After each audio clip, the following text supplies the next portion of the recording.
we're going to go through one of my favorite areas of the entire VITA program, and that's going to be covering our deductions and credits. So this is really going to be where we have the session talking about how we're going to be able to adjust taxable income. We're going to go ahead and reduce the amount of tax people may owe and even have credits available for our taxpayers to go ahead and get refunds. So today we're going to be sharing a lot more information on our credits and our deductions. So let me go ahead and I'll just share our screen here with you for our presentation. And hopefully that'll be coming through well here in a second. So I will get that going here.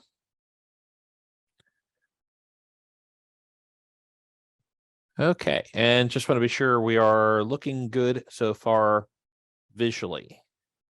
Everyone able to see the slides on screen here? Okay. So we'll go ahead and talk today. So I'm going to change it up just a little bit. There we go. Okay. So today we're going to be talking about a couple other items as it relates to how we will put in adjustments, deductions, and credits on the return. So first thing I want to mention is we'll have a few adjustments to income. These are going to be the same as what we've seen in the past. So really not a whole lot of changes here in terms of the type of adjustments. These are going to be fairly consistent with what we've had in the past. These ultimately end up on the Schedule 1 of the Form 1040 in Part 2. Where they traditionally are going to be falling is under our areas of deduction in the tax layer program. These are all listed for you in the E1 of the 4012. The adjustments that we have within the VITA scope, we'll be talking about the educator expenses, also the penalty on early withdrawal of a savings or a CD. Those, if we actually fill out the 1099 INT, will actually automatically populate if you fill in the box 2, which would be an early withdrawal element. So that will actually automatically calculate for us. We'll talk a little bit about alimony paid and what defines alimony. The good news is that really it would only be applicable for people who have actually had alimony paid in the past several years. So we really won't have to go through any new process to determine whether or not it counts for alimony. I'll mention about the IRA deduction and also the student loan interest deduction. The other one that kind of is a potential, may not always come into play, is the tuition and fee deduction. I'll talk a little bit later this evening about our education credits, but wanted to mention the tuition and fee deduction. Currently, it is not extended for the 2022 year. It's something that we often see will be extended right near the end of a tax year or at the very beginning of the next. Again, we haven't seen Congress come back yet to determine what they want to extend, if anything, from the provisions from last year. So I just want to go ahead and make sure that I had a brief mention of that just in case it does come back into play. We will update you in case that is available.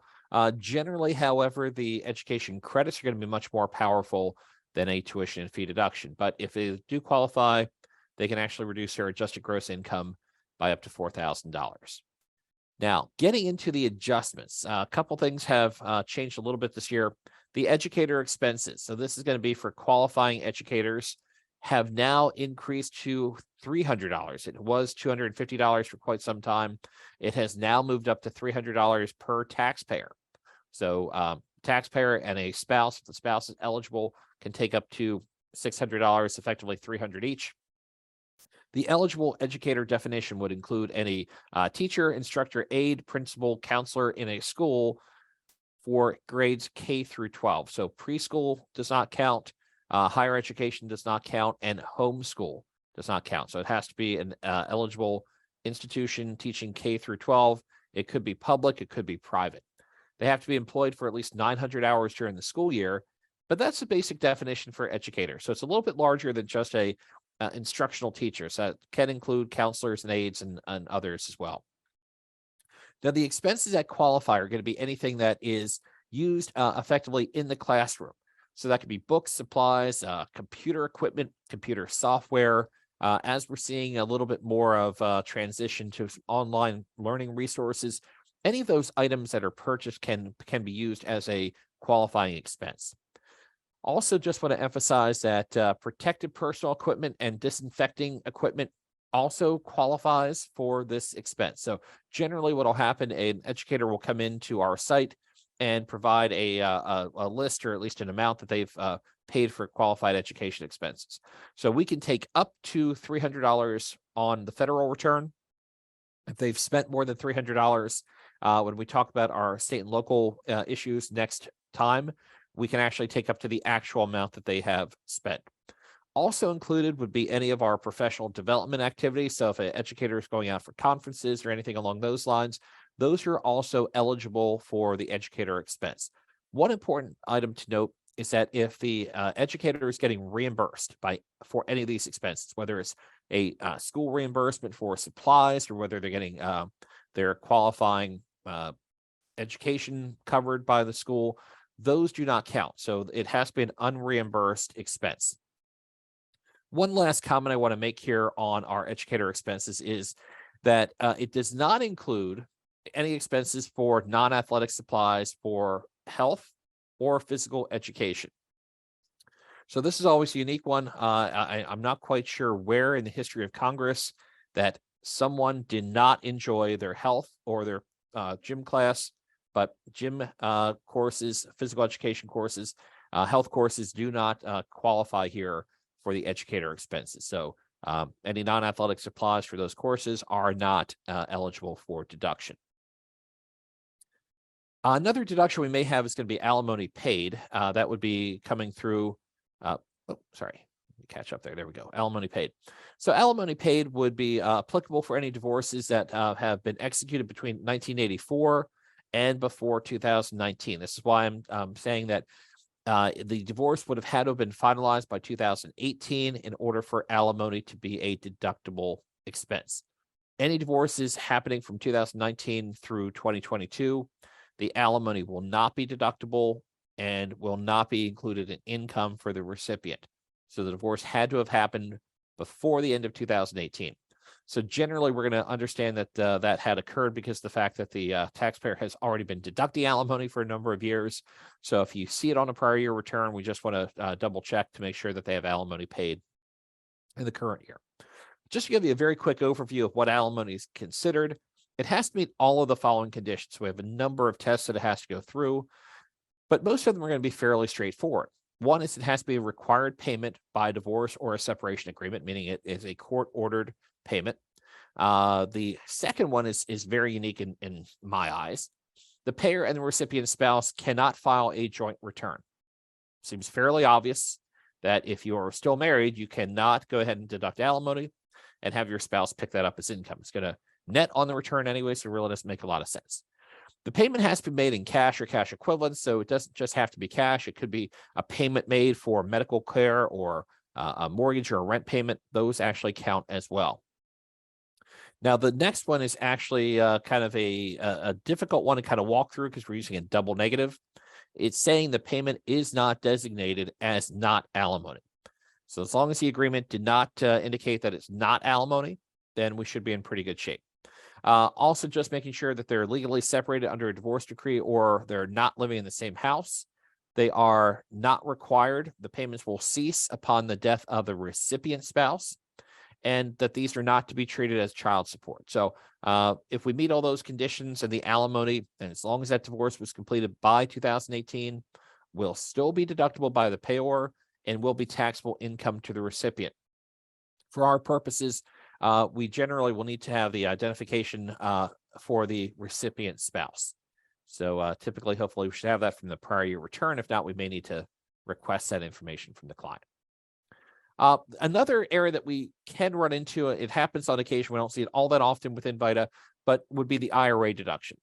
So the IRA deduction, a little bit more information found on the E10, allows for an individual to contribute to a traditional individual retirement arrangement or individual retirement account. There is the opportunity to take a tax deduction. There are a couple limitations that we have to have. So the deductible limit is going to be $6,000 per individual for 2022. That did not change. It increases to $7,000 if they're age 50 or older. So typically what you need to have an IRA deduction is you need to have earned income. Now, one thing we have seen is we've gotten rid of that 70.5 age limit that actually went away in 2020. So as long as you have earned income, you can actually make an IRA deduction regardless of the age. The contributions have to be made by the current tax year original due date, which will be April 15th of the current year. So what we're going to take a look at is how we want to address the IRA. That's going to be happening here, that you have the ability to put the IRA deduction contribution in. It will take the lower of the contribution, or the 6,000, or the additional 7,000 amount for anyone age 50 or older. One other point I want to make there is if an individual is working or is covered by an employer plan, there may be some limitations. However, within VITA, it probably will not be coming into play because their AGI is going to be meeting certain thresholds. So we probably won't see that. But just want to mention, in case anyone's looking at helping prepare friends or family returns, there may be some phase out areas if they're already participating or eligible to participate in another plan. Just saw a question come in about alimony paid for divorce after 2019. That is not deductible by the payor and not taxable by the recipient. So if anyone does have a divorce situation, the alimony is not going to be treated as taxable income for the recipient, and the payor will not get a tax deduction for that. Okay, so great. If you have any questions, feel free, bring them through chat. If you want to unmute, be happy to do that. We can talk through any of the questions there. Okay, wonderful. So next area I want to take a look at is student loan interest deduction. So this still qualifies. Now, what we're probably seeing is that we've had a little less student loan interest being paid over the past 2 years, mainly because during the pandemic, we've had the opportunity for student loans to go into a deferral period. So there's no payment technically required for 2020 or 2021. So people may not have been paying their loans just in anticipation that we may have debt forgiveness here. So more information is going to be on the E11. Now, in terms of where the information is coming from, you would expect to see a Form 1098E, which would be reporting the amount of student loan interest deduction if there is any.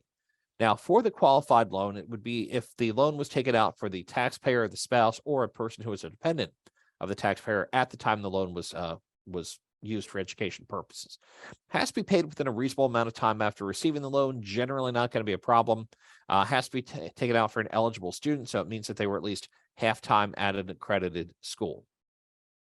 The deduction limits are going to be the lower of either the amount of interest paid for the tax year or $2,500. So if you take a look at the student loan interest page, you'll just enter the amount of student loan interest, and it will automatically take the lower of what you've entered, or $2,500. A couple other quick points on student loan interest deduction. Again, we may not actually see that much, like I mentioned, but one main area to keep in mind that you'll hear time and time again today is you cannot be a married filing separately status. So that will basically kick you out of most of these deductions and credits we'll be talking about tonight. The individual has to be legally obligated to pay the loan. So it has to be someone who would have the responsibility to pay the loan. What that means is it would be traditionally the student. If the parents might be a co-signer on the loan, they typically would be legally obligated. But we may run into a situation where someone may pay a loan on behalf of someone else. So for example, if a grandparent wanted to pay a student loan payment on behalf of their grandchild, and the grandparent's not legally obligated to pay the loan, unfortunately, the grandparent's not going to be able to take the student loan interest deduction. But the good news is that deduction will not be lost. That deduction can actually then be taken by the individual who is legally obligated. So if the student's required to pay the loan back and a grandparent pays it on their behalf, the student's actually allowed to take the student loan interest deduction as if they had paid it themselves. And as long as these loans were taken out for valid education purposes, so that really includes our tuition, our fees, also includes books, and also room and board. So a fairly broad category here for the student loan interest deduction. And also just want to make one other comment as we talk about our payment of student debt. Obviously, we're seeing some opportunities potentially here with tax forgiveness or debt forgiveness, I should say. But there's another provision that came into the Tax Act back in 2019 under the Secure Act, which allows for a one lifetime $10,000 withdrawal from a Section 529 plan to be applied toward principal or interest of student loan payments. So it's not every year, it's $10,000 total can be taken out of a Section 529 plan to pay for student loan principal and or interest. So maybe more of a planning technique or opportunity. If an individual has a 529 plan that still has a balance after the children have left school, you can actually use that to go ahead and pay down any outstanding debt. One other comment about a change that we have here is the charitable deduction. So for those of you who've been preparing returns for the past couple of years, in 2020 and 2021, we were allowed to go ahead and take a charitable deduction on top of our standard deduction. That was up to $300 of charitable contributions per return. In 2021, that bumped up to $600 if you filed jointly. As of now, that is not extended for 2022. So does not apply as of today's date for the 2022 returns. So the only way we can take a charitable donation deduction is going to be through an itemized deduction, which we'll explain a little bit later this evening. If that does come back, that could be an opportunity. I know it was pretty popular. We'll see what happens when Congress goes through their extension. The ability would be it has to be paid in cash to a qualified charitable organization. And we also would want to remind our taxpayers of the substantiation rules. So they would have to keep track of any of their charitable deductions. So deductions are great. Deductions give us the opportunity to reduce our taxable income, can impact things like our adjusted gross income, and will also drive down our taxable income. Now, one thing that's even better than a deduction is going to be our credits. So credits have the ability to reduce your tax liability dollar for dollar, whereas a deduction is only going to reduce your income dollar for dollar. So a couple of the common non-refundable credits we'll see within VITA. These will be showing up on the Schedule 3. Again, it's just if you're taking a look at the return, where would you expect to see the detail for those? The input is going to be fairly straightforward. And again, we'll have some examples for that as we go through the 4012. We may have some foreign tax credit coming through. And a foreign tax credit is where an individual has paid tax to a foreign country. The most common ones we may see within VITA would be if an individual has some sort of investment account, generally a Form 1099 DIV, potentially a 1099 INT, that reports that there has been tax paid potentially on a mutual fund or some other type of investment.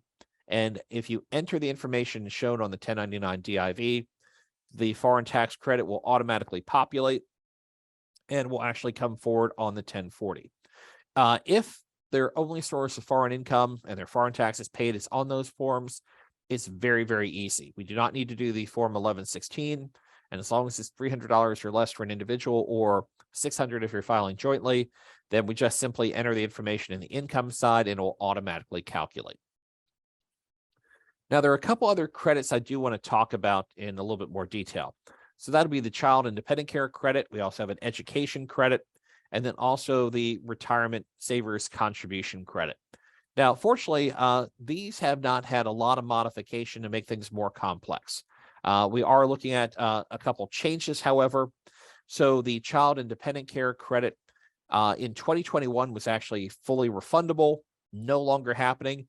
And also our qualifying expenses have reverted back to the 2020 levels. So what we're looking at is if you have a child or a dependent, and I'll mention how we define those. It would be $3,000 for one qualifying individual. And if you have more than one, we can take up to $6,000 of qualifying expenses. So not that you have to memorize what these are. I tell people do not memorize any numbers at all. We'll just use the system and go through the calculations because they'll change each year. But effectively, you can get a credit for qualifying care costs anywhere from 50% of those expenses down to 20%, depending on your AGI. Your adjusted gross income will phase out once you're above $400,000. Fortunately, not an issue here at VITA. Our limit is well below the $400,000 threshold, so we don't need to worry about those upper levels.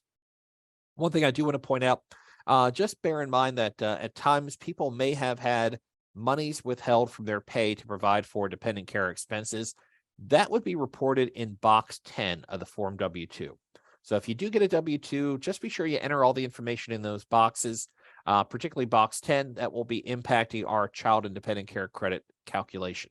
So that would essentially have a reduction in the amount of eligible expenses, but we do need to complete the Form 2441 if the individual has something reported in box 10. Now, what do we define as eligibility for the credit? So the care is going to be determined for one or more of the qualifying persons. So the first one we're going to take a look at is the definition of a child. So the IRS has a tendency to mention children and then have a whole lot of different definitions for what a child is. For purposes of the child independent care credit, a qualifying child is someone who is living with the taxpayer. So it'd be a custodial parent who is going ahead and going to take that credit.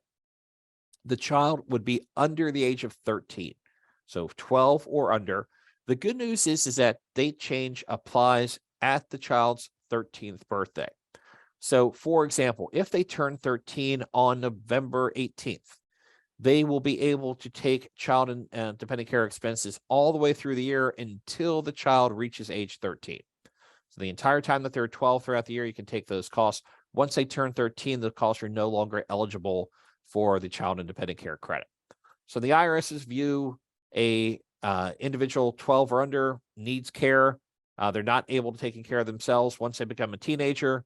At that point, they're good to go. They know everything there is to know in the world. They can take care of themselves, theoretically, but they do not qualify any longer for the child independent care credit. Now, we mentioned there's another piece, a dependent care. So any dependent of the taxpayer that's physically or mentally incapable of taking care of themselves and has lived with the taxpayer for at least half the year can also qualify for this credit. And when we talk about incapable of care, we're looking at a couple different factors, generally feeding, dressing, bathing, medicating, or people who need additional attention to prevent harm to themselves. So those are things that we are looking at for care.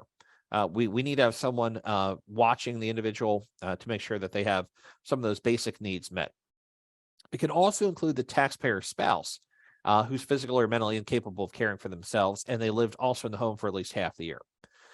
So generally what we're looking for is the qualifying person has to be in the home for more than half the year. We're also looking at that for the child, basically going with the custodial parent.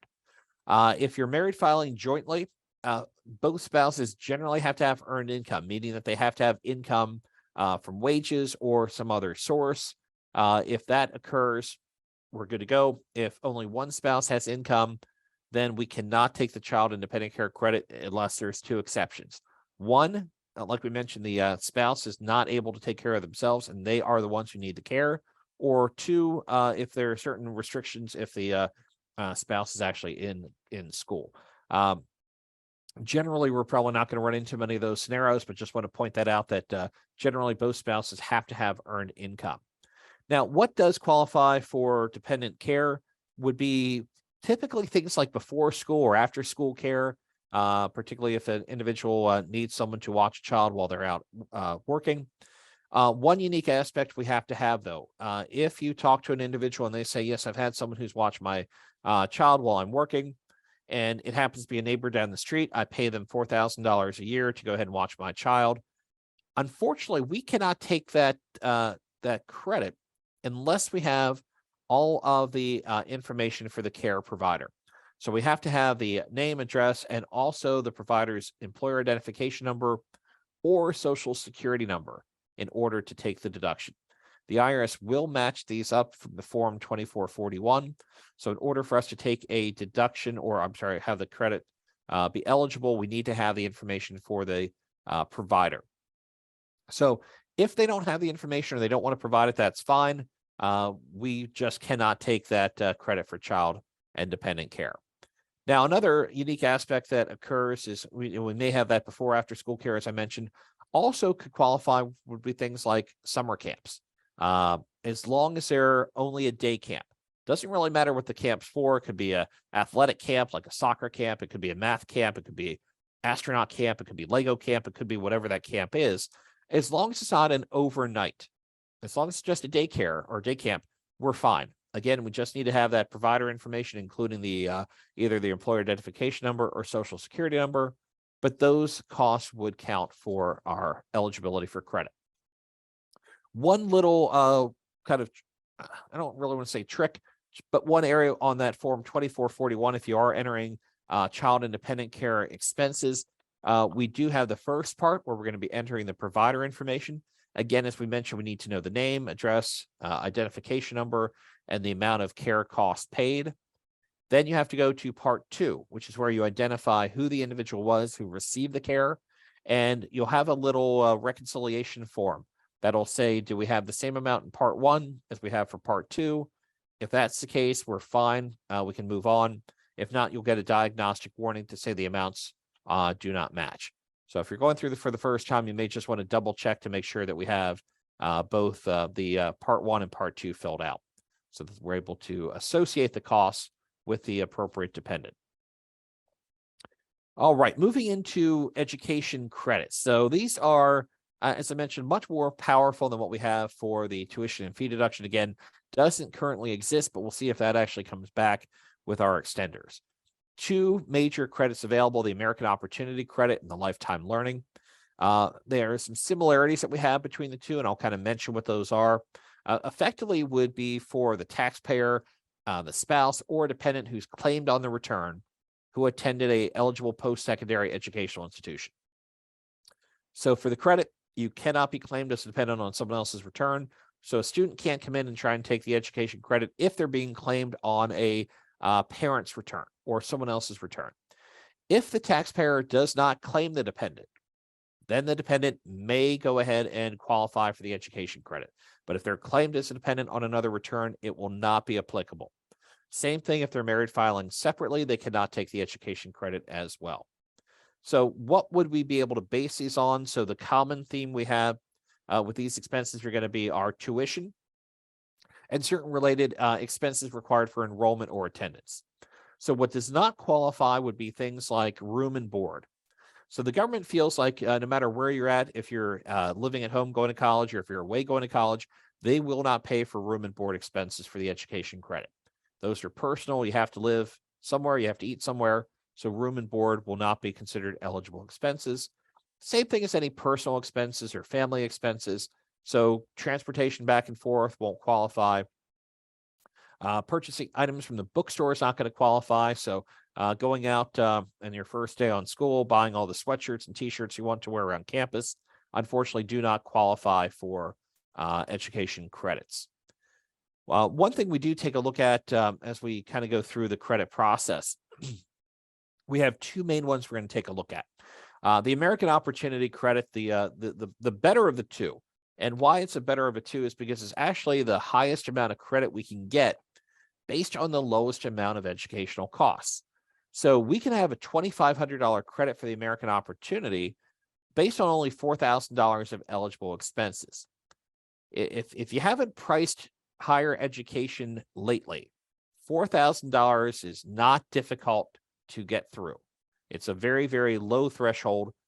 Even our local community colleges are generally going to be close to $4,000 for taking a few credits. So we can maximize a $2,500 credit, of which up to $1,000 can be refundable, meaning that even if there's no tax liability, you can still get $1,000 back.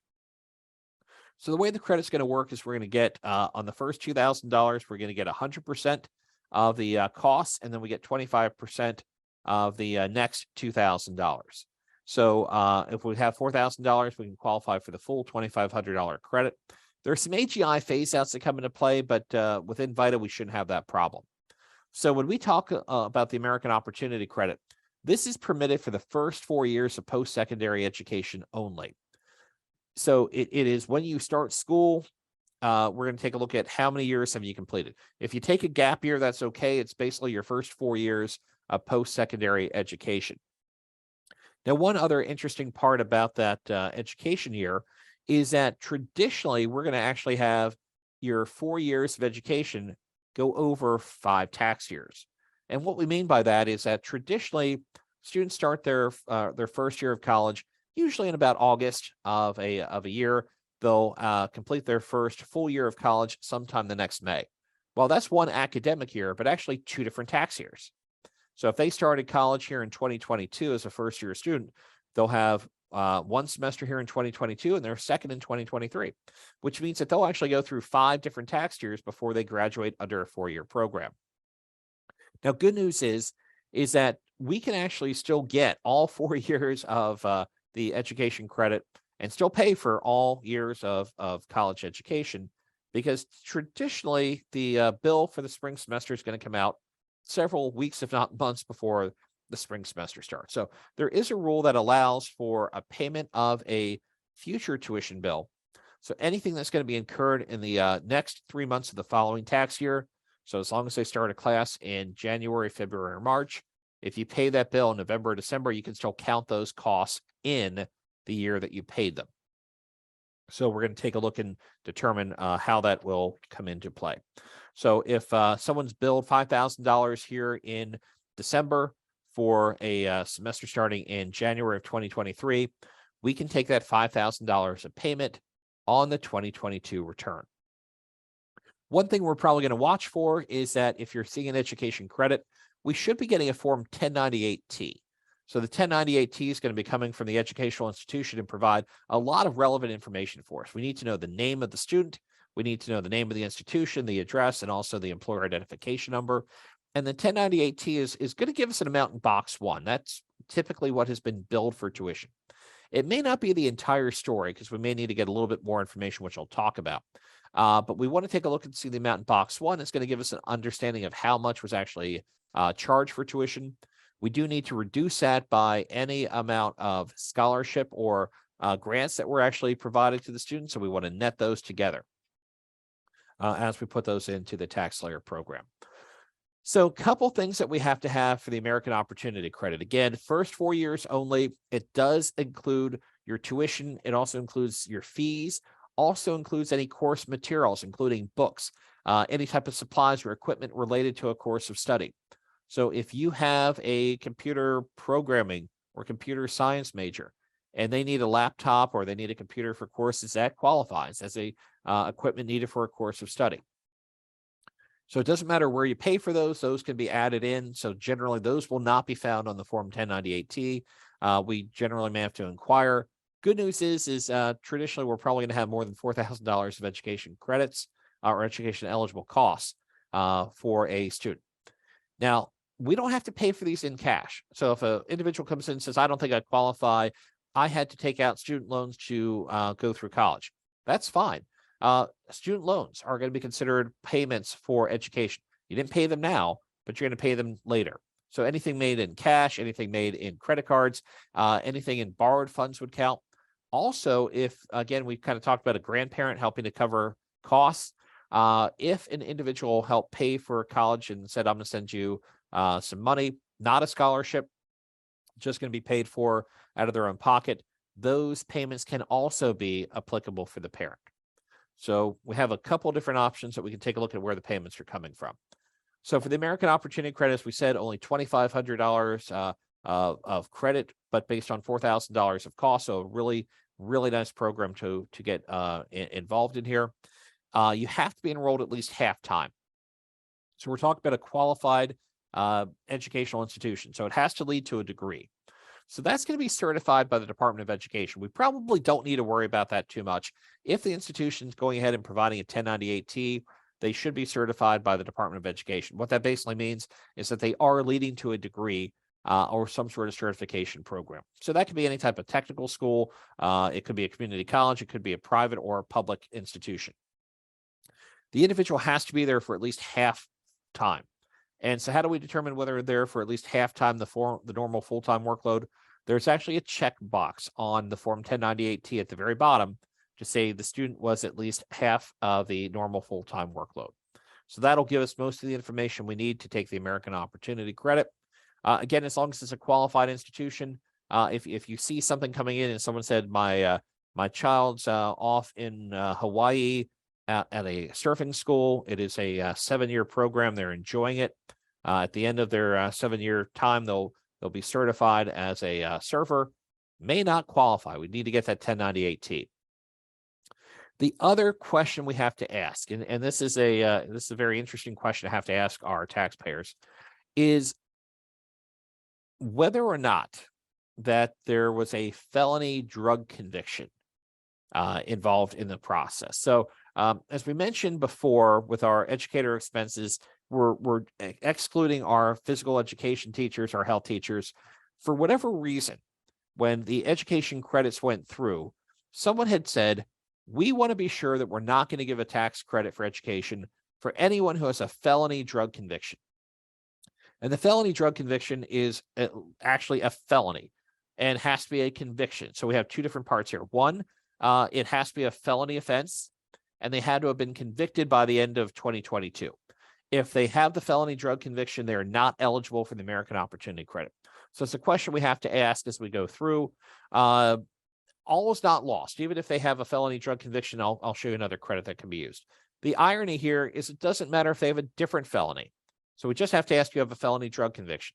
If they come back and they say they've been convicted of a felony for kidnapping or extortion or terroristic threats or bank robbery, that's all fine.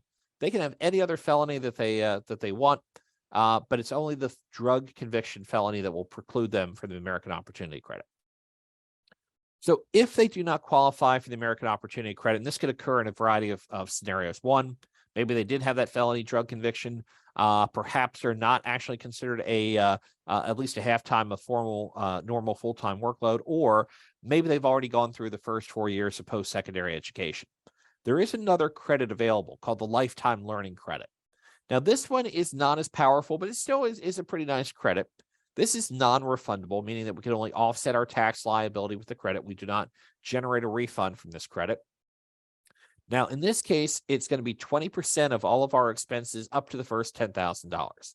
So to maximize your $2,000 credit, you'll need up to $10,000 of eligible costs. So again, as we said, no limit for the number of years that can be claimed. And as long as that they're enrolled in a program that could lead to a degree or certification, they can use their tuition and fees. They can also include any book supplies and other equipment-related costs if they were purchased from the institution. So normally we should have enough information off that Form 1098-T to go ahead and calculate this credit appropriately, but that 1098-T may not have the information we need to show the book purchases and everything else. So sometimes we'll need a annual accounting from the bursar's office, which would show that information. Generally, we don't have to dig a whole lot more into those areas. If someone is well over the numbers, if they are at an institution and it's charging them $70,000 a year, we're probably okay knowing they're going to be over that $4,000 or $10,000 figure. So generally, we're going to take the information off there.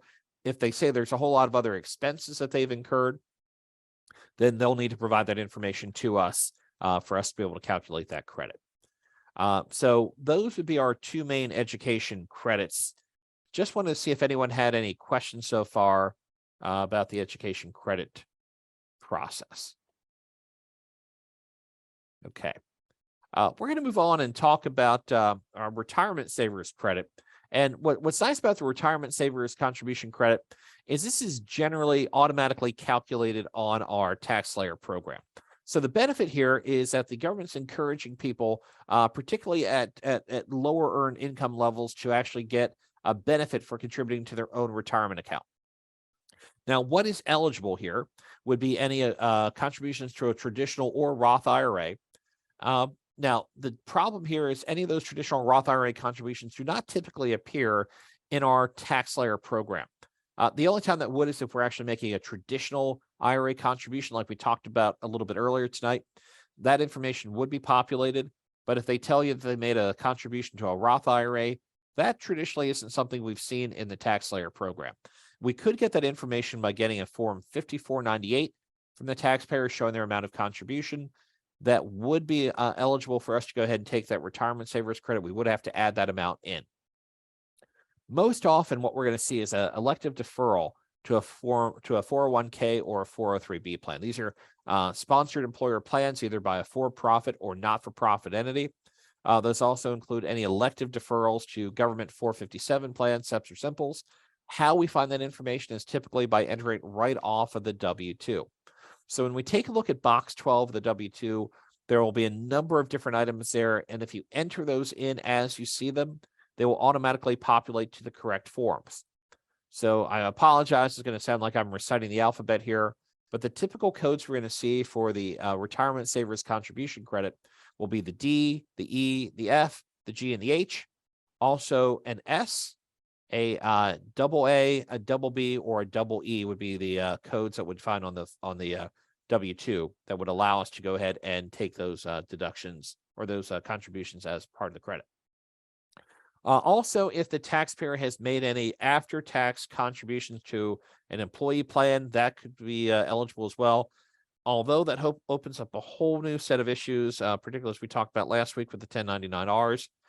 If they have an after-tax contribution, unless it's to something like a traditional or Roth IRA, it's going to create a bit of an issue for us here. Eligibility rules. You cannot be a dependent. You cannot be a full-time student, so those will not count. So when we take a look at the returns within TaxSlayer, if you're going to prepare a return for a dependent or a full-time student, you just want to indicate those on the boxes right underneath the taxpayer information. The taxpayer has to be born before January 2nd, 2005. Now, this is a bit unique because typically we reference years based on December 31st. But again, I can only presume that the congressperson or senator had decided they did not like gym class, they did not like health class. They're very much against felony drug conviction individuals. But they will give a break for someone born on January 1st. So January 1st birthdays, obviously you're the first one in the new year. May have had the ability to have your picture in the paper the very first year you were born. Downside is you have a holiday on a day that pretty much everything else is closed. If you're here in Lancaster County, your birthday meal has always been pork and sauerkraut. Probably not the most exciting time to be born on January 1st. But the benefit is if you were born on January 1st before 2005, you are eligible for the retirement savers credit. Now, again, this one is pretty much an automatic calculation. We don't really have to do a whole lot of other things to generate the retirement savers contribution credit. But one piece we may need to take a look at is if there was a distribution from a retirement account in the current year or the prior two taxable years, that will reduce the amount of eligible amounts we have for the credit. So we know how much was taken out in the current year because that would come off of a 1099-R, but we may have to reference the prior 2-year returns to determine there was not a distribution from a retirement account in that period of time. And the one reason why I mentioned that, as we talked about last time, there could be an opportunity for an individual to have taken money out of their retirement account in 2020 during the COVID period of time where we had a little bit looser restrictions on distributions from retirement accounts. So you may just want to make a inquiry to the client to determine whether or not they had any distributions from their retirement accounts in the prior 2 years. Okay, so how are we feeling with deductions? Those were pretty nice. They reduced taxable income. Our credits here so far, the non-refundable, are reducing our tax liability dollar for dollar, although we typically do not get any money back. But now we're going to head into the world of refundable credits. This is really where we're going to see a lot of the impact coming through on what we can do for tax preparation services here at VITA. So we'll talk about two of the most important ones coming through, which will be our child tax and credit for other dependents, as well as the earned income credit. Okay, question coming through on the retirement savers credit. If a taxpayer made their own cash contribution to a Roth IRA, not through an employer, is that eligible for the credit? And that actually is. So if you do make a cash contribution to a Roth IRA, you can have that eligible for the retirement savers credit. Typically, again, you'll probably see a form 5498 coming through that they might bring into their tax appointment because it's going to say important tax information on it. That will just demonstrate the amount that they've actually contributed to the Roth IRA. But yes, we can use the contribution to a Roth IRA for the retirement savers credit. So great question, and certainly we can take a look at that for that purpose. So the credits we're going to look at here for the refundable piece are going to be our child tax and credit for other dependents, and also the earned income credit. Good news is that these are pretty much going to be automatically generated. I just want to kind of show you how they're working here. The only other item I wanted to put on here is estimated tax payments. So a little bit more information on the H7 of your 4012. If an individual decided that they wanted to make estimated tax payments, we can enter that information into our TaxSlayer program to make sure they're getting appropriate credit. That just allows us to go and make sure that they have paid some of their tax balance in advance. We don't see a lot of that here with VITA, but in case they did make estimated payments, I just want to point out where that would be indicated here on the tax return. So wanted to go ahead and talk a little bit more about the child tax credit. A couple changes that we have from the prior year. So it's still a great credit. but we have a lot of changes to this. G2 will give you a little bit more information. What we're going to see is the things that we saw from 2021 have not been extended. So for those of you who prepared returns last year, good news is we do not have an advanced child tax payment reconciliation process. We do not have to worry about how much did they get throughout the year. We don't have to go ahead and have the client say, I didn't get any money, and yet they're going to show you a piece of paper that showed the government paid them half that credit in advance. We do not need to worry about it. No advanced child tax credit payments for 2022. The downside is that we've actually now reverted that credit down to $2,000 per qualifying child. It was at $3,000, and anyone under the age of 5 was $3,600. We also bumped that up to any child under the age of 18. That's now gone back to under the age of 17. So again, we're looking at 16 or under. Interesting way the government views these things. We see a child does not need care until they turn age 13, out a teenager. They don't need anyone taking care of them. But apparently it still costs us money until they reach the age of 17. So I don't know why the government figures at ages 17, 18, they don't really cost much money. We don't really need a child tax credit for them. But that's the way that the rules are written. So what we have here is for eligibility, the child has to be under the age of 17 at the end of the tax year. They have to be a U.S. citizen, a U.S. national, or resident alien, and they have to be claimed as a dependent. So whoever is claiming the child on the tax return will be the one who's eligible to take the child tax credit. The child has to have a social security number, a valid one by the due date of the return. So if you have someone who was born at the very end of the year, we may need to wait to file that return until they get the actual social security number issued for the child. Now, while this is no longer refundable, we may have an opportunity if an individual has an additional child tax credit. Again, this is automatically going to calculate. So again, when you enter the information for a dependent, if they're meeting the eligibility requirements under the age of 17, they're on the return as a qualifying child, they will automatically be eligible for the child tax credit. Same thing with the additional child tax credit. If the individual has earned income over $2,500, they may get an additional amount coming through to them. It's going to be based on how much income they have over $2,500 and how much of the child tax credit was not used. So they can actually refund part of that child tax credit. Also can qualify for a refundable piece if they have 3 or more qualifying children. So, again, tax layer is going to work on all that in the background. We don't really have to worry too much about how that is going to work mechanically. Our tax system is going to go ahead and take care of that. Now, credit for other dependents. So what we have here is the dependency rules we talked about in week 1 will help us do 2 things. 1, make sure that they qualify as a qualifying child. And if they're under the age of 17, that will give us the $2,000 for the child tax credit. Or if they're a dependent on the return, they could qualify for this $500 credit for other dependents. So that's going to be anyone who does not qualify for the child tax credit, but is a dependent on our return. So a couple eligibility rules. The taxpayer cannot be a child tax credit for anyone else. We have to apply the dependency test from the qualified relative chart. So again, what we had taken a look at in week 1. They have to be a resident of the U.S. Or a U.S. national or a U.S. citizen. So we went through the dependency test and said, hey, you can be a resident of Mexico or Canada to be a dependent. However, there's not really much benefit to put them on the return because the only benefit we really have is this credit for other dependents. So that dependent must have a valid identification number, either a social security number, an ITIN, or an ATIN by the due date of the return.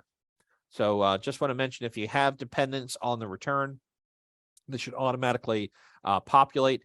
One thing we may see is people are taking a look at why their tax refunds may be decreasing, would be for any child who qualified for the child tax credit last year and now have aged out and are now 17 or older by the end of the tax year, which would make them eligible only for that $500 other dependent credit. A couple other credits we may see, we've talked about these a little bit in the past, is going to be the energy credit. These are actually on the extension tab, the EXT6. Now, the good news is this was always one that we had to wait till the end of the year. The energy credits are now extended through December 31st, 2032. So we have 10 more years to worry about the energy credits. So For those of us who will be here 10 years from now talking about taxes, I'll keep repeating the same thing over and over again with these energy credits. Now, two different pieces for energy credits. The part one of the Form 5695 is going to be out of scope. Those are going to be our larger type of energy credits. Those are going to be the qualified solar, electric, or solar water heater, or geothermal heat pumps, or wind turbine. So hopefully we don't have anyone trying to come into VITA who have put a brand new wind turbine in downtown Lancaster. But if that's the case, we cannot prepare the return. They're going to have to go elsewhere to go ahead and have that return completed for the 5695. Now, what is in scope is our non-business energy property. And this is where we have people who may have made some improvements to their home. Now, what we have is a combined credit limit. So this is going to be in total. You only get $500 for all the years beginning in 2005, or after 2005, I should say. So that $500 limit, 200 of that can be used for windows, but you can only put in $200 worth of, you can only get $200 of credit for windows. Beyond that, you cannot take the credit any longer. Again, they have to be made to the main home, and there'll be a couple other pieces in the instructions to the 5695 to show what's going to be qualifying and what kind of energy efficient rating we have to have. So people may come in and say, oh, I bought a brand new refrigerator. Okay, just because it has an energy efficiency rating on it does not mean it's going to be energy property. It has to meet on one of the following criteria. Non-solar water heaters. You can put in a brand new heating, ventilation, or air conditioning system. Biomass stoves, exterior windows and doors are very popular. Again, the windows only have a $200 credit lifetime approach. Replacement of roofs, either a metal or asphalt roof, and installation can all qualify. And again, we'll probably need some certification information, probably from their contractor, which will show the energy efficiency ratings. But if we do have that, that is eligible for the credit. Again, it's a $500 combined credit limit. And so it's not an annual, it's going to be for the entire tax filing process. A couple other credits we're going to have would be the earned income credit. So again, this is probably one of our most popular credits we're going to see for working individuals within our VITA structure. So the process is kind of what it said it is. A lot of times, like I mentioned, our definitions aren't really clear. I still don't know how many definitions the IRS has for child, but there are a lot of them, I think probably over 16. But the earned income credit is actually a fairly nicely named credit because it's a credit for people who have earned income. What that means is for people who have actually gotten income from either wages, could be self-employment income, it could be certain partnerships. But the earned income credit is designed for exactly why VITA exists. This is a refundable tax credit. So even if you have no income, you can actually have a refund coming back to you. So designed for workers without high income. Again, when we take a look at our income limitations for VITA, our clients are pretty much hitting that exact spot that we would want to maximize the earned income credit. Now, last year, if you had prepared returns, we had a lot of changes to the earned income credit process. Now, these did not continue. They were only for 2021. So I just want to point these out in case you had prepared returns, or maybe you're going to have a client that came in and had gotten a fairly nice earned income credit before, but now they're no longer eligible. Well, what happened? Well, last year we had a maximum credit was basically triple for certain taxpayers. They had a much higher earned income credit than what they have available for them in 2022. Also, we actually had changed the age availability. So workers aged 19 and older senior citizens could actually qualify for the credit. Still an exception for the college student. There was no age limit for the senior citizens. That was for 2021 only. That is now back to our traditional rules. Also, I don't know that we really used it, but in 2021, you could actually pick your 2020-19 income to calculate the earned income credit if it was higher. So that actually allowed us to maximize that credit. None of those apply. It's going to be back to our straightforward, relatively automatic calculation for earned income credit. So what we have with changes that are actually continuing is that the IRS will allow the taxpayer and spouse to claim the earned income credit as long as the taxpayer and spouse have Social Security numbers. So if their children do not, the IRS is still going to allow the taxpayer and spouse to take the earned income credit, but it's going to be based on the table as if they did not have any children. Also, they have bumped up the investment income limit to $10,000 and indexed it for inflation. But not quite sure why that's overly applicable, particularly in a VITA scenario. So I'll show you what that looks like here in a second. So what we're taking a look at here for the qualifications, again, we have to have earned income. So that's going to be our wages. It could be our self-employed business income. It could actually include any long-term disability benefits received prior to minimum retirement age. So where we're going to see that would be usually a code 3 in a Form 1099-R. Again, that information should automatically go to the earned income credit schedule. The investment income, as I mentioned, went up to $10,000 indexed for inflation, which means you can have up to $10,300 of investment income. I'm not quite sure. I can't be positive, but I'm pretty sure I've never seen anyone in VITA that has that extent of investment income. That's quite a bit of interest, dividends, rental activity. So we probably won't be worried about that $10,300 limit. What we are concerned about is you cannot be filing separately. So if you're married, you have to file jointly, or if you have to qualify for head of household. Taxpayer and spouse both have to have social security numbers, and all the children have to have social security numbers in order for them to be treated as qualifying child for the earned income credit. Other issue we take a look at is if they were previously disallowed in a prior year, that could be a problem. If the individual was taking the tax credit and they weren't entitled to, the IRS can go ahead and basically disallow them from participation for a number of years, generally a 5-year ban on the earned income credit. Now, what is a qualifying child? Basically the same thing we looked at for the dependency rules. Now, the other issue we take a look at is the support test does not apply. So that's going to go away, but we do have the residency test. The child has to be with the taxpayer for over half the year. So what we're basically saying here is the custodial parent would be the one who can generally claim the child for purposes of earned income tax credit. Now, one other piece I want to mention here is our Medicaid waiver payments. So here in Pennsylvania, you have the ability, we have people who may be providing care, non-medical care. You don't need to be a licensed medical practitioner to help provide care for people in their homes, for eligible individuals. Typically, we may see this as maybe family members or friends who are helping to care for an individual who needs assistance throughout the day. So a Medicare waiver payment basically means that the individual is going to have income reported on a W-2, but it's exempt from taxable income. So if you qualify for Medicaid waiver, you will get a W-2, but there won't be any taxable income in there for federal purposes. So what you would have to do for the W-2 input, there's actually a Medicaid waiver payment box under box 13. You can enter the amount of payment for Medicaid waiver. That will actually be treated as earned income from the earned income credit calculation. So you don't actually have to have the taxable income, but you can actually use that for the earned income portion. So I just want to mention that. And the IRS has a fairly nice notice if anyone has any Medicaid waiver payment questions. Lastly, I want to mention here about the earned income credit is just showing you the tables of how those will come into play.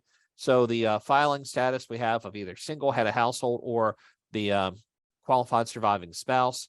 If we do not have any eligible children, you have to be at least 19 here. And again, the college students under 24 do not qualify.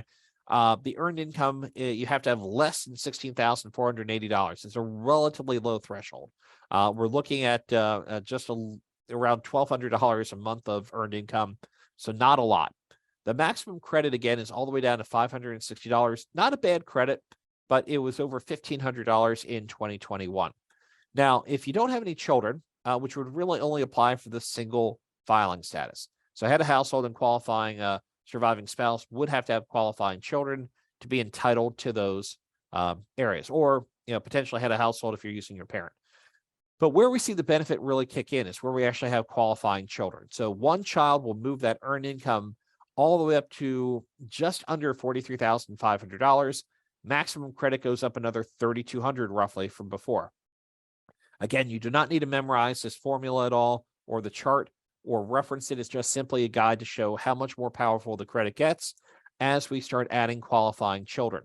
So once we add a second child, it goes up to almost $50,000 and the credit goes up over $6,100.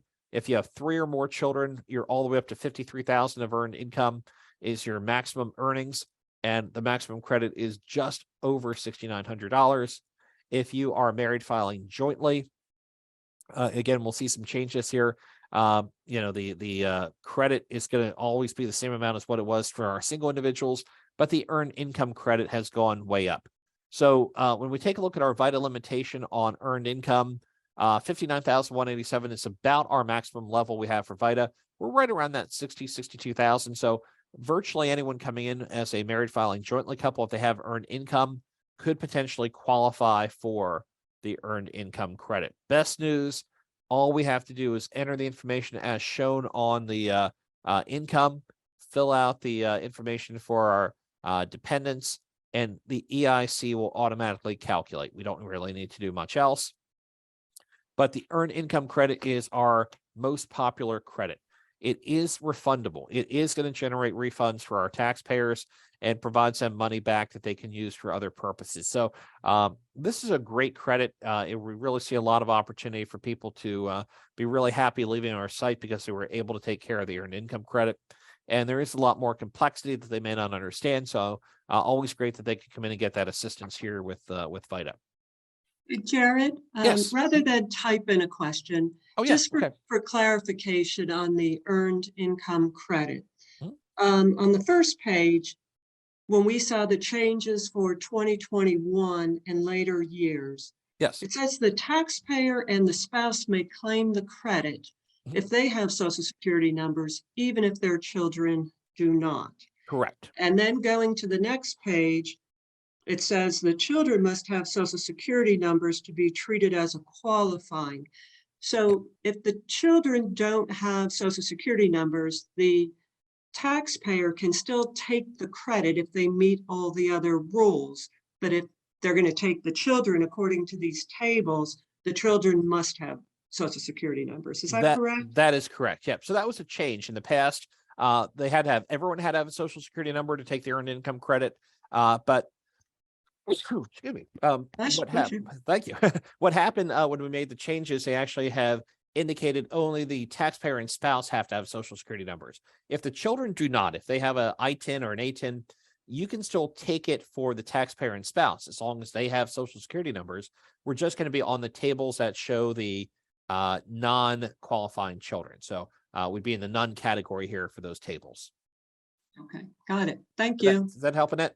Yeah, it did help. I just was getting stuck on that. And then I realized when I saw the tables, okay, they're not going to get the children only if they have a Social Security number. Correct. And the problem that we run into there is that it is, if you don't have qualifying children, the earned income level phases out a lot lower and the credit's not as generous.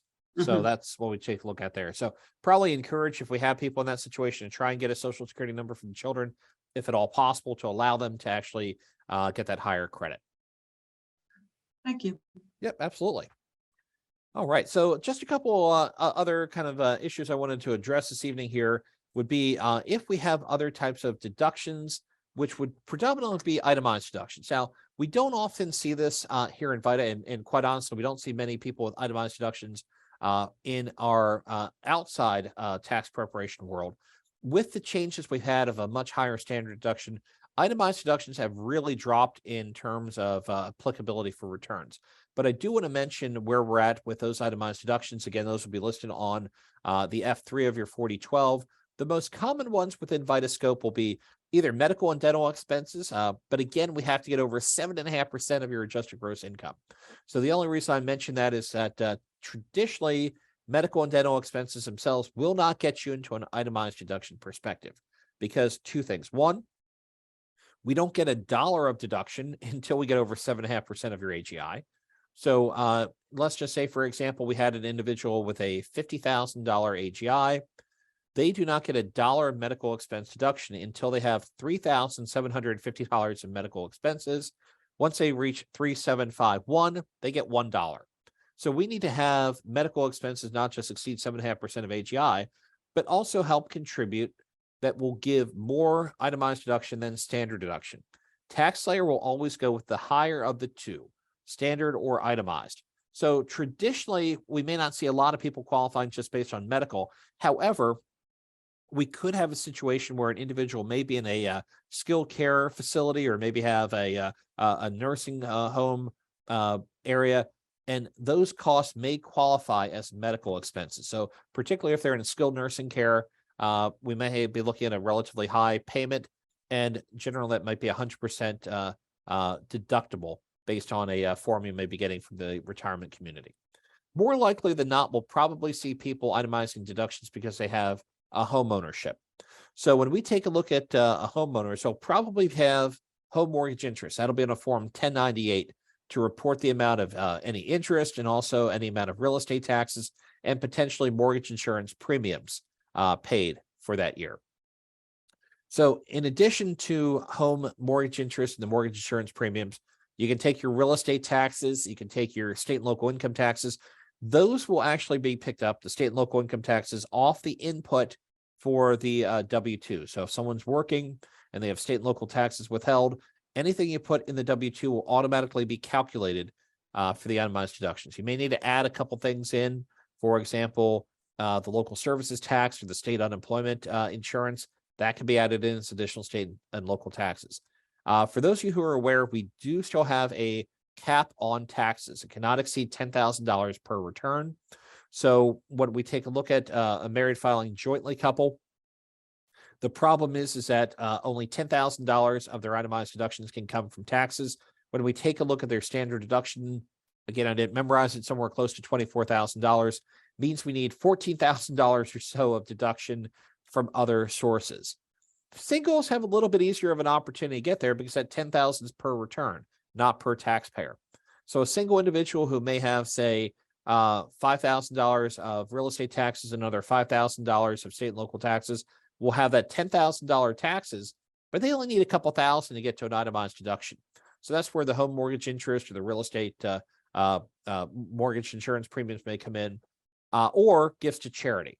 And gifts to charity is the only place we can actually deduct those this year. We do not have that kind of what we call above the line deduction for gifts to charity as of now.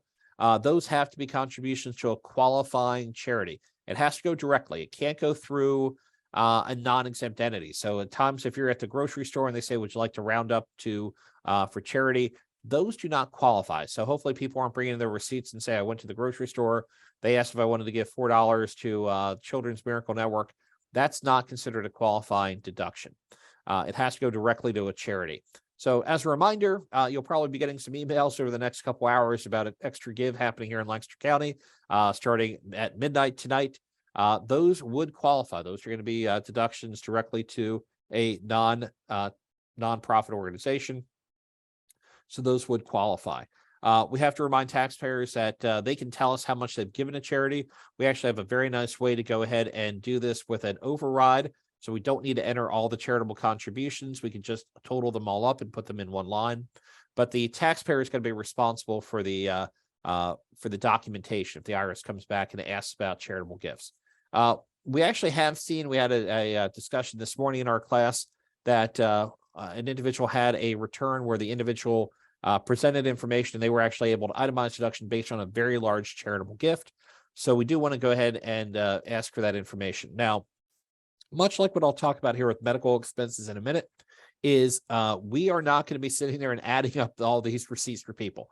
If they bring a giant bag of information or a shoebox, we want them to go ahead and add all that information up for us and just present us with a number and say, here's how much I had given for charity, here's how much qualify for medical expenses, and we'll take their word on that. And again, they have to have the documentation to go ahead and bring that in case the IRS needs to see any of those pieces.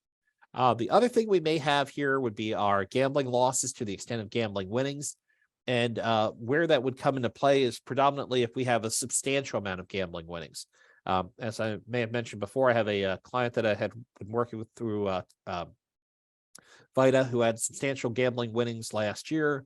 And we were able to actually get a itemized deduction because her gambling winnings were so high that put her above the standard deduction. We were able to offset her gambling winnings with her gambling losses and also qualify the same thing for a PA. So gambling losses can be deducted, but they're only an itemized deduction.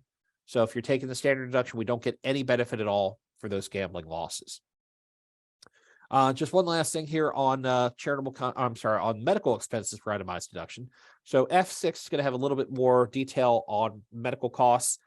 These are going to be any medical expenses we have for the taxpayer. the spouse, and the dependents. But we can go even further. So the medical expenses actually work for anyone who could be a dependent, except that they didn't meet the gross income test, that they were exceeding that $4,400 we had talked about before, that they may be an adult living with you or a parent or someone like that who has over $4,400. But if you pay their medical costs, you can actually take those on your return. The type of costs we're looking at will be things like our medical co-pays, our doctor visits, our dental costs, eye glasses, eye exams all count. Long-term care premiums can count for medical expenses. Prescribed medication and programs. I just want to emphasize, when we talk about prescribed medication and program, has to be prescribed by a licensed U.S. physician, fulfilled by a licensed U.S. pharmacy. So if people are taking medication and getting them from other sources, we're not going to inquire much further, but it has to be a legally prescribed medication in order to be deductible. If you're driving for medical appointments, that can also be deducted for mileage. So it's a pretty nice opportunity for people who may have to travel for care, particularly people who might be in a treatment program that have to be traveling quite a bit for that care. That is an eligible deduction. One other thing I want to point out, so we're heading into the holiday season next week. So want to mention that if you're ever interested, there's a great table in the publication 17, table 21-1, which will go through a whole list of what is deductible and what is not deductible for medical costs as determined by the Internal Revenue Service and the court system. So we're running out of things to do while you have a bunch of people hanging out at your house in between meals or just waiting to pass the time. Feel free to play the deductible or not game with medical costs. So there's a whole list there. You can determine whether or not the cost of clarinet lessons to help improve someone's speech and voice after an accident would qualify. Little spoiler alert, it does. So a prescribed activity can qualify for medical costs, but it gives a whole lot more information there. So probably we're not going to see it, just more along the lines, if we have a valid medical reason of why people are incurring a cost, we can take that as a deduction.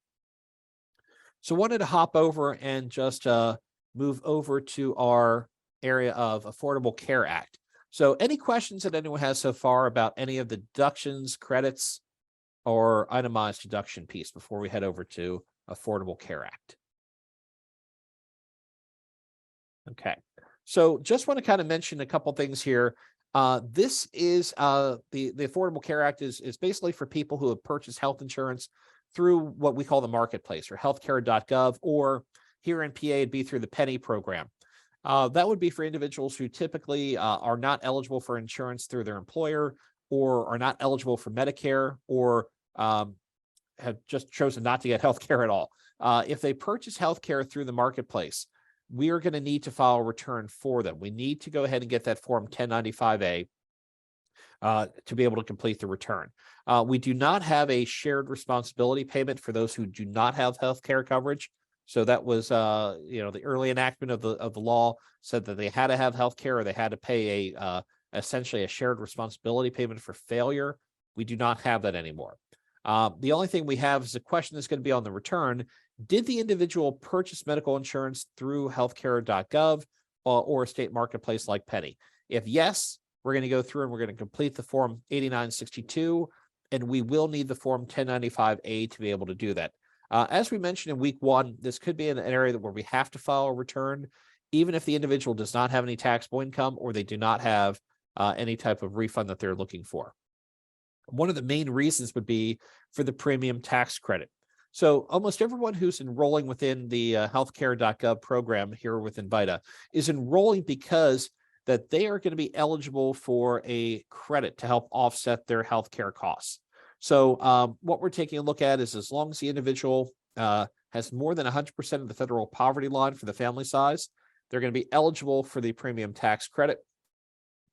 If they're under the 100%, technically they should be part of the state's Medicaid program. So they wouldn't technically be eligible for marketplace insurance. But what typically happens with that premium tax credit is that individuals are going to get an advanced portion of it. So when people sign up for healthcare, they're going to report how much income they're expecting to have during 2022. the healthcare.gov is going to determine how much of a credit they're expected to receive, and they will use that credit to offset the cost of insurance. So quite often people on the healthcare.gov do not have to pay a monthly premium cost because their monthly premiums are actually covered by the amount of advanced premium credit. Now, what we have to do is actually reconcile and make sure that the amount of income they reported to the healthcare.gov or the marketplace was accurate and calculated correctly. So we do need to get that form 1095A. It should generally be received by January 31st in the marketplace. If the taxpayer doesn't have it, we absolutely need it to prepare the return. They can either log into their account to download another copy. They can contact the service center with the number indicated on your slide. And if there are any errors on that form, they have to direct that back to the marketplace. So if they've received a premium tax credit, we will just simply enter that information from the 1095A into the 8962. If their amounts were identical every single month, we can go down to where it says total and actually enter that information in. Last year, we had a little bit of change with those, and we had to, for most part, enter each month in separately. It just takes a little bit more time to enter it in, but we just copy exactly what's on the form 1095A. And TaxSlayer does a great job of understanding how to do the calculation. So they will go through and determine, did they get the correct amount of credit?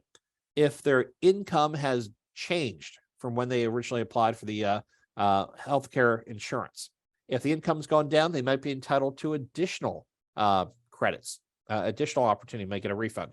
If they have exactly kind of estimated what their income is, great. We probably don't have any changes. However, one scenario we may have is that if their income has gone up from their original estimates, they may have to repay part of their credit. Now, not a great scenario. What we should always encourage individuals, if they know that there's a change in their taxable income, they should update that information with the marketplace. That could include anything from taking a retirement distribution. Maybe they changed jobs or had gotten a bonus, or maybe they had gambling winnings. They should have changed that information with the marketplace to adjust their credit. The repayment can actually be pretty significant if all of a sudden their income has gone above 400% of the federal poverty level. Now, we have some options to work with. We've talked a little bit about using that IRA contribution to help reduce adjusted gross income. That is a great technique if you have someone who is now looking at a fairly substantial repayment of that premium tax credit. Just want to let you know, when you're preparing a return, in the upper right-hand corner of the screen, you'll actually see information changing as you enter the information into the tax program. You'll typically see the adjusted gross income. You'll see whether or not they're going to get a refund or a amount due. The amount due is going to be in red. You'll get fair warning of that before the taxpayer knows about it. So it gives you an opportunity, if you're seeing that arise after you put in the premium tax credit information, you may want to scan the room, see if you can get some tissue available for them to go through the discussion. So they may end up having to pay some of that credit back or all of it back. But if that happens, we may have some planning techniques. So generally, if someone owes money, they might not be willing to just rush out of the VITA site and pay that amount right away.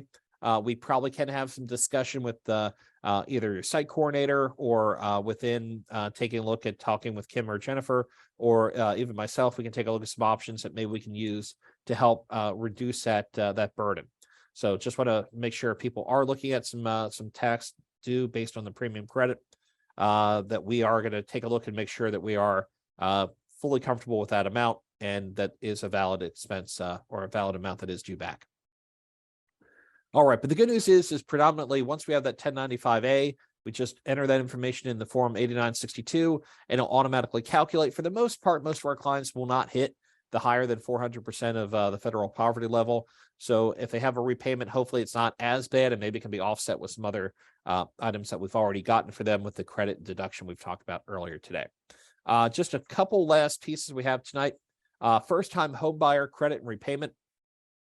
This is actually a credit that was given all the way back in 2008. So this was a credit that was allowed for individuals who bought a home for the first time. They started a 15-year repayment structure back in 2010. So they've been paying this back already now. This would be their 12th year of 15 years of repayment. So they should have gotten notification that they owe the money. They probably got a letter. They can also use a first-time homebuyer credit lookup tool to determine how much they owe. Generally, it's going to be reported the same amount each year until we reach the end of the repayment period, or if something happened, either they passed away, they sold the home, or they no longer use it as a principal residence. For the most part, if they've been working with us at VITA, that information will carry over, automatically populate. We really don't need to do anything. The only issues we'd have is if we have one of those following conditions where the taxpayer had died, they sold the home, and then we have to go through some calculations on the 5405. But generally, that's going to be a fairly automatic process as well. The last thing I want to talk about tonight is going to be our health savings account. And while technically this is a topic that's considered an advanced component, so if you take the certification exam, our traditional exam will not cover health savings accounts. You'll need to have the advanced certification to work with these, but they're relatively easy to work with. So we just want to kind of point that out for any individual who would like to go ahead and get that certification at the advanced level.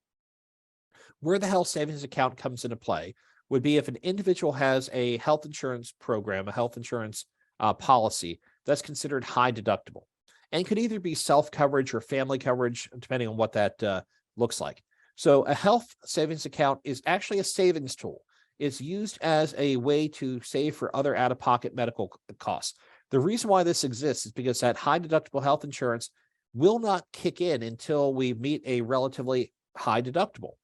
So that could be, up to say $3,600 that an individual needs to pay for out-of-pocket expenses before insurance kicks in. So really kind of a popular plan for people who don't really have a whole lot of anticipated medical needs. They don't go to the doctor. They don't have a whole lot of prescriptions.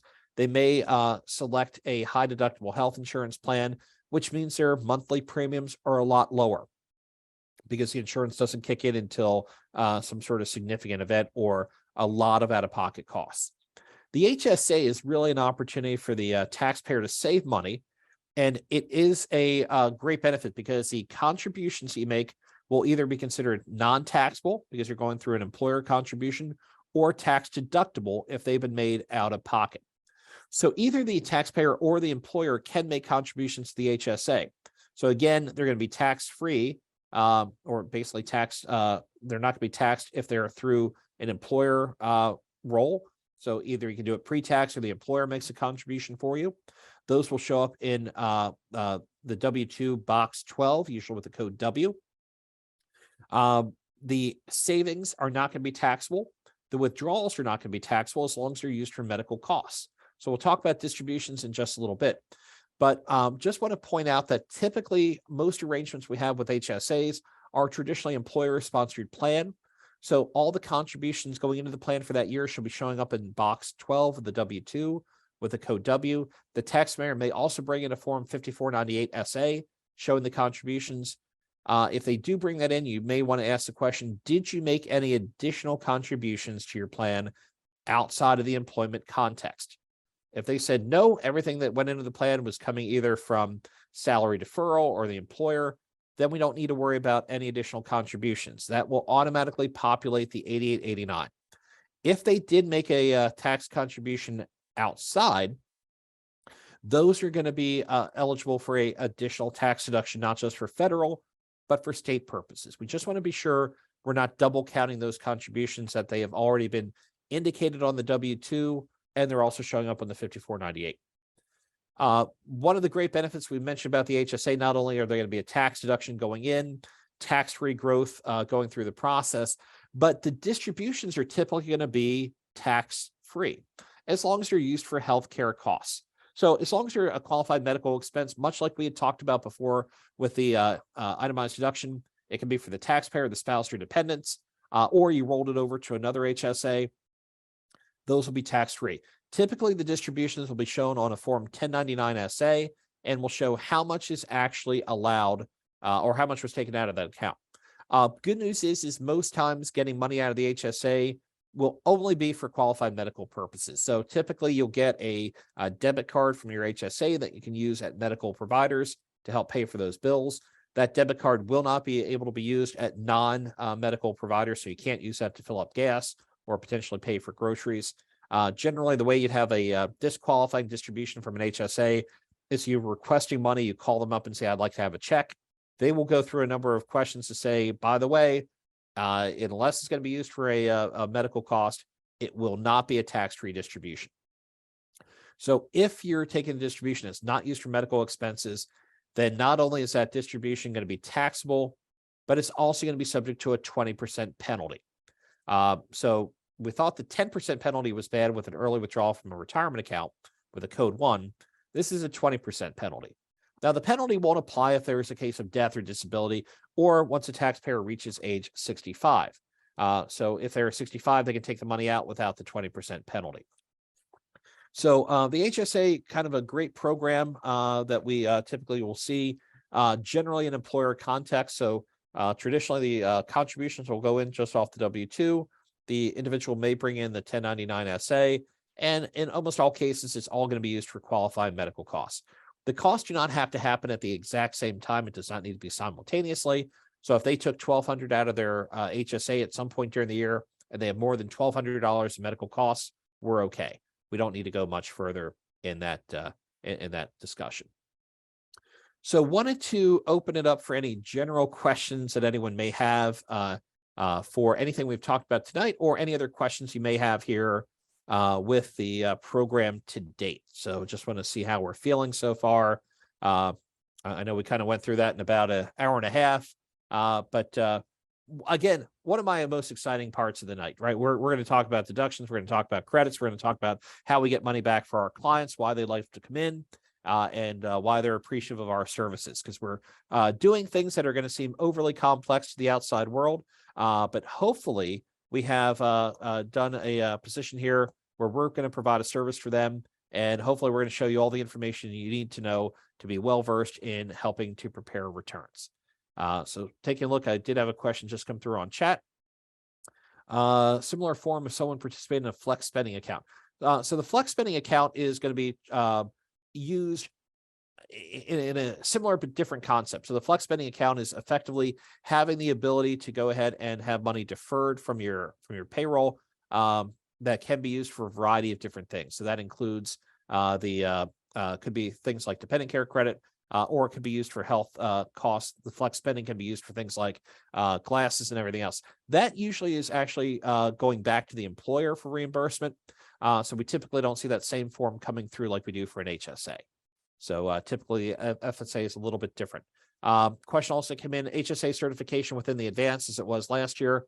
Yes, I believe it is back with the advanced. I know in years past, we actually had a separate HSA certification, which was even more bizarre. But I believe that is still contained within our advanced certification.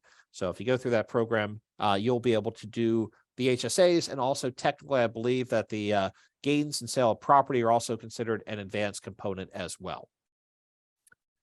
So happy to answer any additional questions you may have, either in chat, or if you want to unmute yourself and have a question, be happy to take the ones you have either for yourself or a friend of yours. I always get those. You know, it's not my question, but someone I know has a question that they wanted to ask me since I'm taking the VITA. I'd be happy to answer those as well. What we're going to be taking a look at here is our next session will happen 2 weeks from tonight. So next week is Thanksgiving. If you want your family out of your house and you want to say, hey, I have to go take a VITA meeting, I'll be happy to set one up. We can schedule one next Thursday night. But after a day of turkey and a whole lot of carbs, hopefully we have some better things to do than talk about state and local tax issues. But our next session that we have coming up 2 weeks from tonight will be on state and local taxation and also military issues as well. So that'll be coming up. That'll be our fourth and final training session we have on a tax law perspective, but want to be sure we're answering all of your questions you may have going through the process for getting ready for the season, or also the certification program as well. So be happy to stick around and answer any questions anyone may have. And if no questions, you're able to drop off at any point in time. Enjoy your Thanksgiving holiday, and look forward to seeing you back here in 2 weeks for our final session. So have a great night. If we don't get to talk to you before then, have a wonderful Thanksgiving.